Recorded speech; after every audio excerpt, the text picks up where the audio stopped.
How did the Cold War affect economics and politics in the East and the West? Surprisingly, the Cold War had similar economic and political effects on Eastern and Western countries. In both Eastern and Western countries, there was massive spending on defense and research and the formation of international.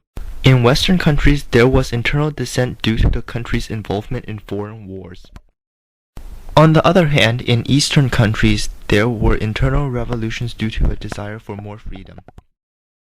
By 1986, global military expenditures reached $900 billion a year, or $1.7 million a minute. While many countries built up their militaries and increased funding for research in the Cold War, the amount the United States and the Soviet Union spent dwarfed the amount other countries spent. The United States and the Soviet Union have just 11% of the world's population, but they spent more than half the world's military budget and performed 80% of the world's military research. There are enough nuclear weapons scattered around the globe to kill everyone on Earth at least 12 times. The United States and the Soviet Union possess 97% of the nuclear weapons. The United States and the Soviet Union possess 97% of the nuclear weapons. The technological superiority required for supremacy in space was seen as necessary for national security and symbolic of ideological superiority.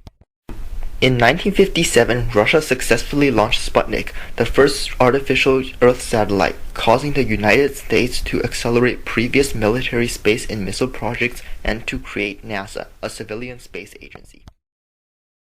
In 1969, the United States achieved the first manned moon landing. The United States aided Western European recovery through the Marshall Plan with the goal of preventing the spread of Soviet communism. The financial aid of the Marshall Plan was extended to Eastern European countries as well, but the Soviet foreign minister rejected it.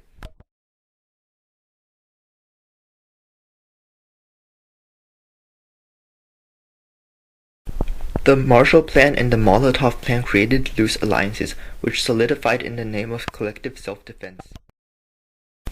In 1949, Western European countries formed NATO, and in 1955, Eastern European countries signed the Warsaw Pact. In the United States, as the Vietnam War dragged on, people began to protest U.S. intervention. The protests led to more people dodging the draft and American soldiers losing belief in the war. However, in general, the protests weren't very effective. In Eastern Europe, there were revolutions and protests in Czechoslovakia, Hungary, Poland, West Germany, and Romania. People in these countries wanted more liberalism and self-determinism. These revolutions contributed to the ultimate breakdown of the USSR.